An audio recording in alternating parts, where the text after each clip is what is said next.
Hi, my name is Orrin, and I am a humble YouTube watching person. I've never made a YouTube video before. Actually, that's not true.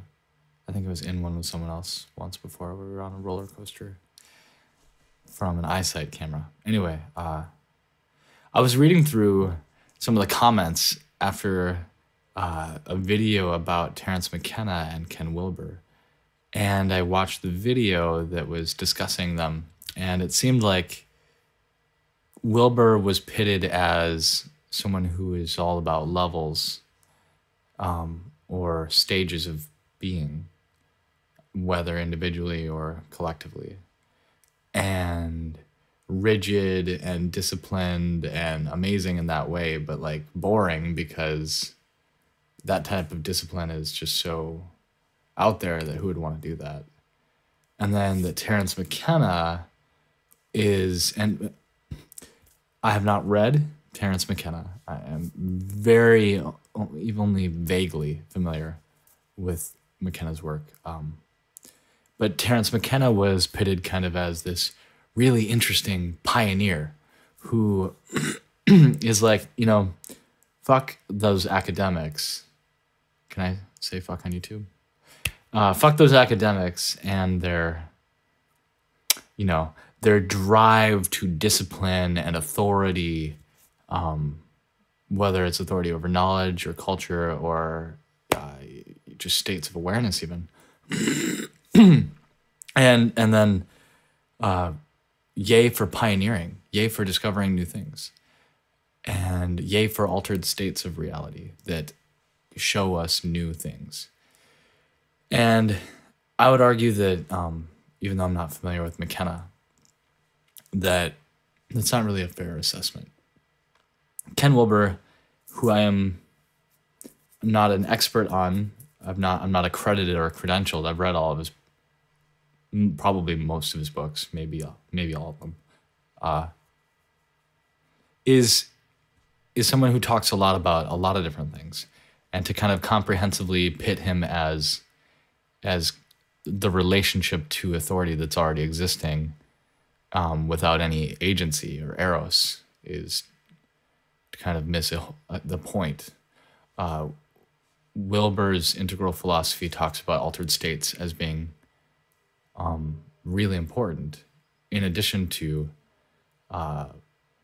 quadrants and levels, lines, waves, types, states, blah, blah, blah. I mean, the idea is that all of these things are so important that if you get rid of any of them, you don't have an integral model. And so the model that you're using to represent or criticize or analyze or compare Wilber with is to leave out the core fundamentals of what his philosophy is about. I can see why you might do that if you watch a lot of Ken Wilber's work, a lot of Ken Wilber's work. Kind of what's on his mind is how it's kind of incredible how the sequence is unfolded. And while you're going through this sequence, of course, you're experiencing states of reality, and those states are occasionally altered or unusual. And then the type of awareness that you have as you're passing through these different states really changes your experience. And it's kind of amazing, but basically I feel like what you're saying is that Wilber is representing this relationship to a community that exists and representing their authority or authoritatively dictating their authority. And then casting aside any, eros or erotic development into pioneering. No, pioneering is good, but when you're pioneering, you're discovering new territory, which means you have an intuitive understanding, which is incredible, depending on how intuitive you are, or how intuitive your group is, or how intuitive your culture is, or how intuitive the structures are in place that allow you to move through intuition. As well as your own, ability to recognize your own intuition. But But when you are only pioneering and you never actually stop and take heed of what you've already pioneered, if you're still just seeking that next mountain, you don't really get time to develop a relationship to what you've learned. And its impact on you is unliberated. Because and when I say liberated, I mean given the opportunity to express itself, given the opportunity to work through you and the people you love and the people you care about.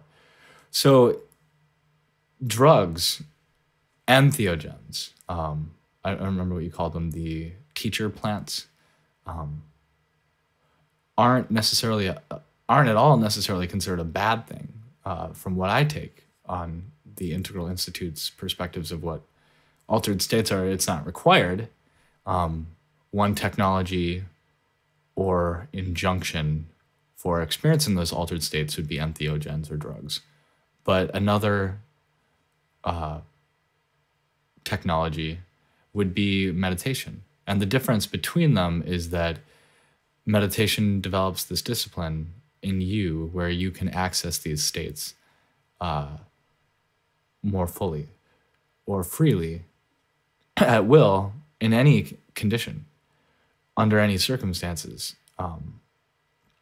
assuming that you have actually gone through this, first of all, taken up the injunction, had an experience, and then share it with a group of other people who are also willing to take up the injunction and have an experience. So with drugs, you do the same thing. The problem is that when you're doing it with drugs, you don't have to learn anything. You don't have to retain anything. Many people do. I have. I don't think I've retained all of it. Not anywhere, even near a fraction that is beginning to look like a sizable amount. But when you do drugs or have altered states or meditate, often the point is to integrate a lasting educational movement inside yourself that blossoms more deeply, more fully in that direction, in you, through you, outward and inward. And so, maybe Terence McKenna, and I don't really know Terence McKenna's positions, I'm sorry. Maybe that's what he's talking about too. And maybe they just have different language. I honestly doubt it. But I bet they're talking about similar things with slightly different perspectives. And your report on Terence McKenna may be equally botched. It may be right on. I don't know. I'm not here to critique that, but the critique that you gave seemed lacking in an integrated comprehension of integral philosophy. So the comments that then came after that ended up being not only boring, but totally useless. I mean, people were arguing with each other about their own interpretations of what it means to be integral without taking up an injunction, without having an experience, and without having a community of peers that have actually had an injunction or experience who are then looking to check. So it ended up just turning into fights, cat fights, about who's smarter or who's weaker or who's more right,